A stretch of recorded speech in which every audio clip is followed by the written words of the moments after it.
crimes were committed. 2, there were victims. 3, some people killed these persons. And 4, that President Duterte was the one who ordered the killings. Now, I do not really know how they're going to do that. Tanaw na ako, ang narrative manggod, nag-build up sila narrative towards EJK ba? Well, in fact, police operations manggid ang daghan adtong time na nilingkod ang si President Duterte. So karon gina-push din ng EJK na narrative nga like wala gito indiscriminate killing ng sa mga tao nga gid sa baana. Kaya para mo nang musulti sila karon nga nay crime against humanity. Well, but it's ironic because the present conflict between Palestine and Israel in Gaza, there have been many more killed there, and yet exactly. But Netanyahu also is facing a warrant of arrest from the ICC. Yes, but he has not been arrested. Exactly, because Israel is also not a member of the ICC. And dina ang ato ang, the core of this problem, the core of this controversy is that why was President Duterte submitted to an international court even when we are not in the jurisdiction of that court? Exactly. And in spite of the denials of the present administration saying that they will not cooperate with the ICC. In fact, if I remember, it's now circulating online the interview of Department of Justice Secretary Remulla saying that no, if the Philippines will not comply with that because they have to follow the processes here in the Philippines, which again did not happen. Which is why I think people are calling it kidnapping or extraordinary rendition.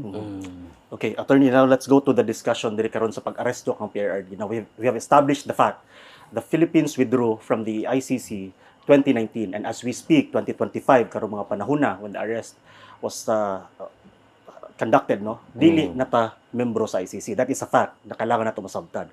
So now because of that raised a lot of questions sa legality sa maong panghitabo. Even ES Medialdea in his opening statement sa ICC pre-trial described it as it was a pure and simple kidnapping, right? So why is that so, attorneys? From a legal perspective, what are the elements of the entire arrest procedure sa pangkahitabo nga matawag nato nga wa gyud to ni haom sa legal nga proseso and that the former president was deprived of his constitutional rights? Do you think the country with that premise ba, can we really lawfully surrender the former president to the ICC? Well, we could lawfully surrender him, but it goes to the question of jurisdiction of the ICC. Now, according to the ICC itself and the Rome Statute, jurisdiction is acquired when the preliminary investigation has been finished. Okay. At the time that the preliminary investigation was finished, it was already 2021, 2 years after we withdrew. So, the ICC, it is our stand that the ICC no longer had any jurisdiction as of 2021. And yet, despite that, the ICC, through its prosecutor, continued the investigations. In fact, the Philippine government, through the Office of the Solicitor General, filed a notice of appeal and an appeal brief questioning the jurisdiction of the ICC.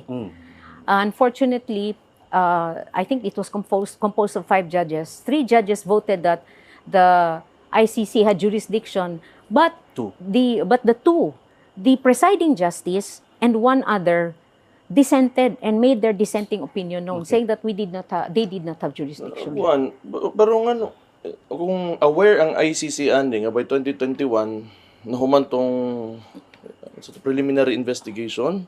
So why did murag nganon nila gidawat si kuan karon dito sa Hague?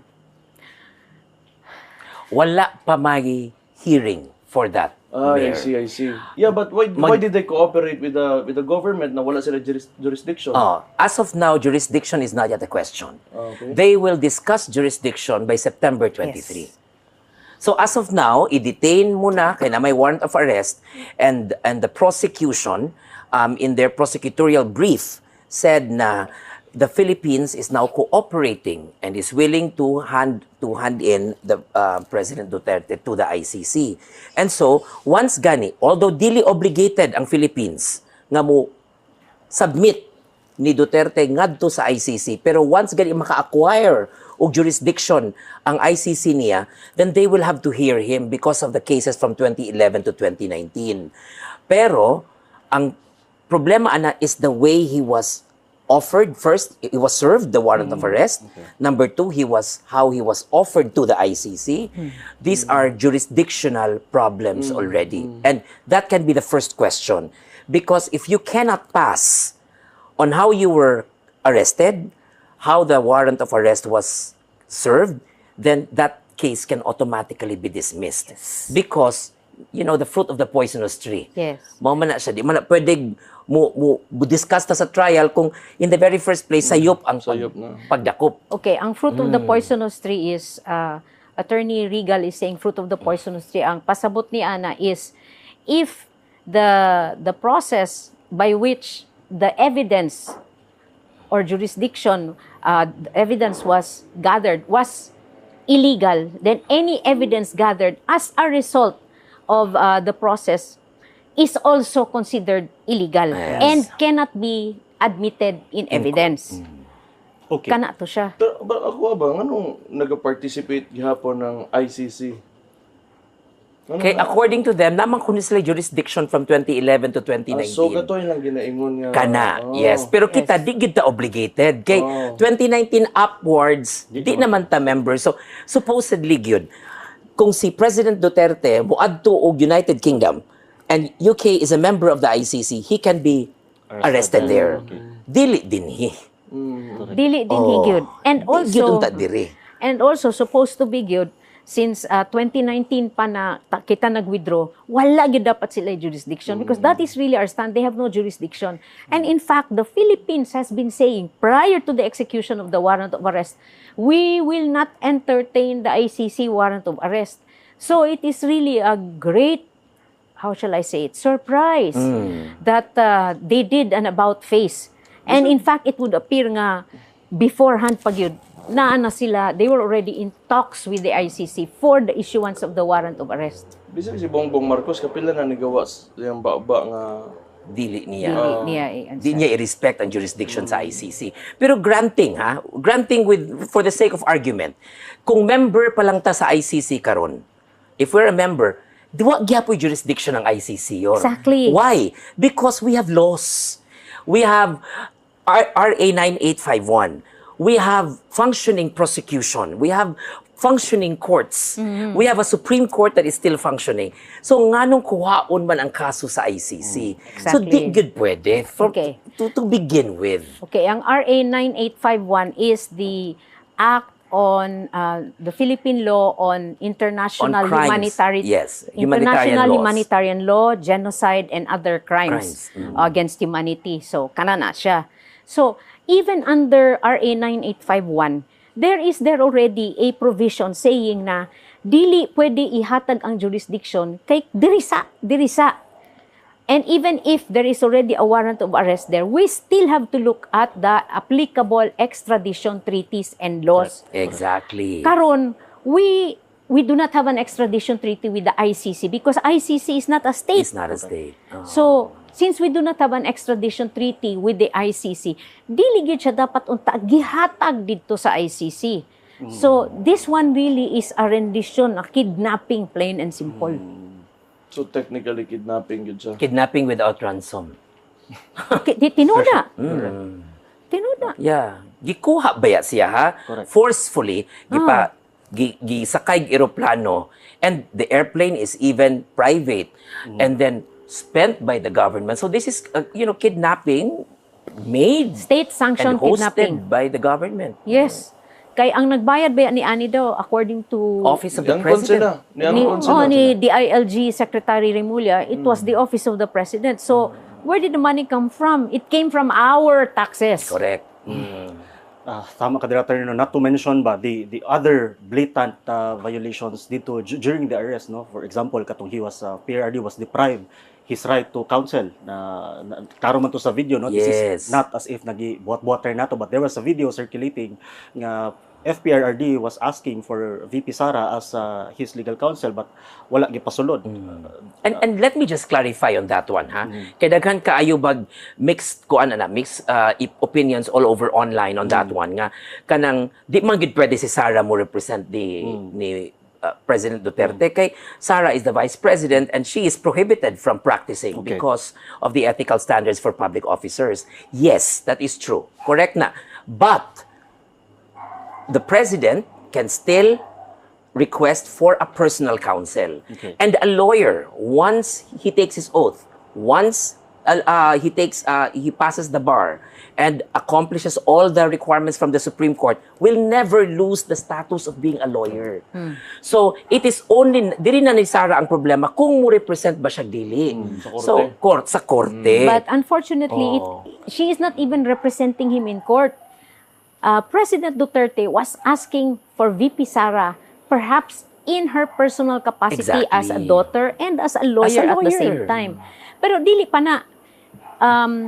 Attorney Martin Delgra personally told me ang iyang barong nadaot because he was grabbed, no? He was grabbed and forcibly taken away while he was still talking to his client, which is a violation again of another RA, which gives people the right to talk to counsel freely without any intervention or obstruction. And yet, this was done.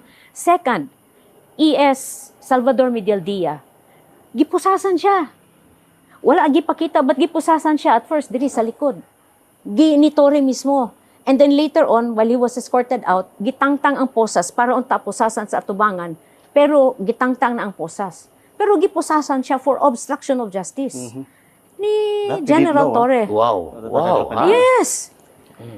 I do not know if you know that, but that is what happened. But I think for most Filipinos now, no, across the globe who is questioning the entire process would makasabot gyud sa kaning atong ginahisgutan karon attorney, no, and kana lagi what is clear based on this discussion is number one, hindi miyembro ang Pilipinas sa ICC, Yes. which means hindi dapat isinuko si PRRD Yes. sa ICC. That is established, yes. That is established. So, kaya nga itong lahat ng mga katanungan lumabas, no, surrounding the arrest. So, balikan ko lang ito nga yung stand nga ng gobyerno in many occasions, even the president himself said that he will not cooperate.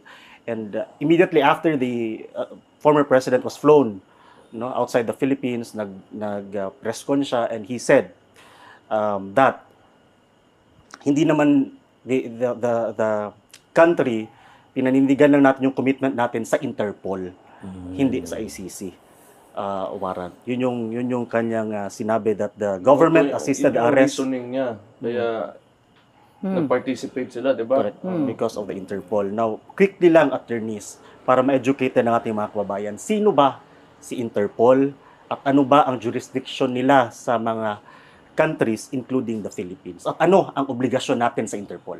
Okay, Interpol is a transnational organization which is simply lahat ng mga police or law enforcement agencies all over the world. It has member agencies na they come together, they have a common pool so that in case of criminals in other jurisdictions outside the jurisdiction of a member country, they can access the database of other police jurisdictions. And that is just simply what Interpol is. But Interpol cannot enforce a warrant of arrest. Okay. It has a red notice. What is a red notice?